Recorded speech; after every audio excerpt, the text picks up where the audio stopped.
Hello guys, welcome to Anything About Music. My name is Kenneth Flodström. I'm a producer from Sweden.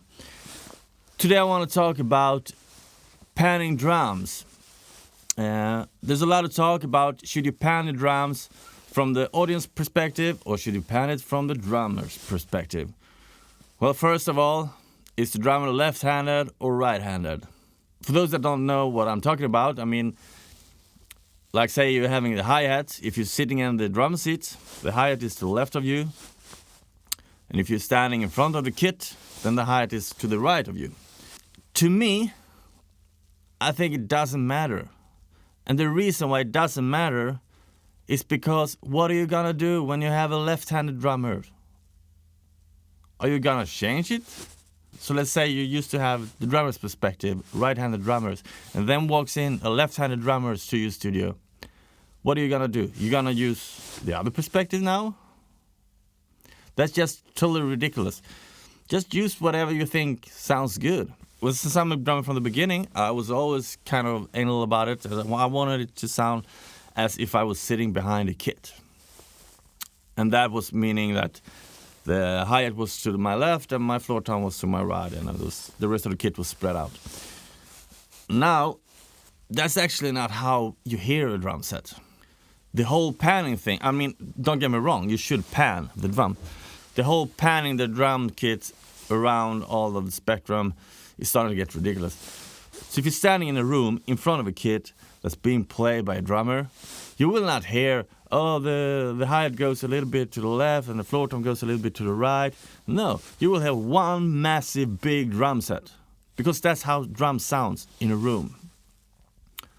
This thing that we are supposed to pan everything around, it's kind of ridiculous, actually, I think. I know, of course, if you need to have like super tight drums and you need to have like lots of sounds going on and lots of bass at the same time, in that case you need to pan them out because you need all the room that you can get. Like if you're playing, I don't know, death metal, that's a lot of guitars and bass and kick drums that's gonna compete with all the room that you have. The whole idea of panning the drums, like taking the overhead, panning it all the way to left and right, and then you have the toms, bum bum bum bum, and a hi-hat and a ride. That's ridiculous. That's not how a drum sounds in a room. I saw a clip with Sylvia Mather. Sylvia was talking about how she used the hi-hat dead center. She didn't pan the hi-hat. And I started to think, well, that's a new one for me. Strange thinking. So I decided that I'm just gonna try it and see what it brings me. First it was a little bit awkward, but that's because I wasn't used to it. But then it made total sense. Because if you think about it, the rhythm of the drums, the drum sets, what is making the beat is actually kick, snare, hi-hat, or kick, snare, and ride. So, why wouldn't you want them in the middle? It doesn't sound strange. The first time you try it, it will sound strange, because you're so used to it, to having the hi-hat to the left or to the right. But when you put it in the middle, it will all make sense. And I heard there are other great producers that's doing this also, but the first one I heard was Sylvia Mather. So that's what I'm doing now, actually. So I'm putting kick, snare, hi-hat, and ride cymbal straight up in the middle. Don't forget the drum set, the whole kit. That's one instrument. You're not playing 5 different instruments. It's one instrument and it should work together. Which brings me to my next thing. I was told early on in my recording days to have my cymbal high as I could, because you didn't want the cymbals to bleed into the microphones of the drums. Well, of course, you will not get that much bleed if you have them way above all the rest of the kit. However, it will also sound a little bit strange, because it will be like a gap in the sound. It will be a gap from the cymbals to the kit. Not to mention that the overhead will be even higher up, which will make it even bigger distance from the kit. I was never happy. I always felt that there was a gap in my sound. I mean, there was a kit, and then there was some empty space, and then there was the cymbals. And of course, that was exactly how it was set up.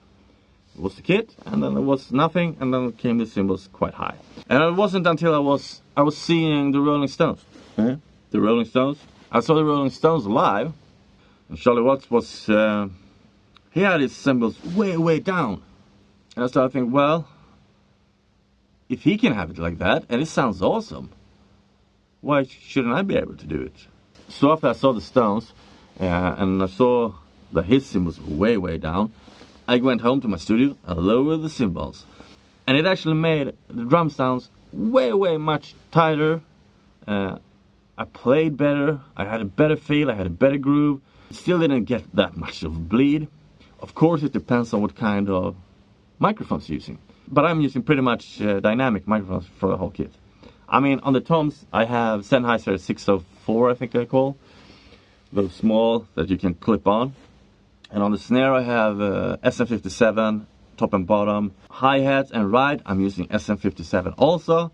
And on the overhead mics, I'm trying out a little bit of different stuff. I have used SM57, I have used SM58, I have used Rode small condenser, what do you call it? MP4, I think it's called. I have tried Rode NT3. They are not a large condenser, but not small. They are something in between, and then a hypercardiac. I have tried SC Magneto large diaphragm mics as overhead, which sounds awesome. They cost nothing, but they don't make it anymore, so you will have a hard time finding them. But if you find them in good condition, buy them, because they are actually really, really good. They are good on overheads, they are good on acoustic guitars, they are good on especially high frequency sound. And I always use my Neumann TLM103. I use that as a microphone that's just like 2 meters in front of the kick at about the same height as the kick drum.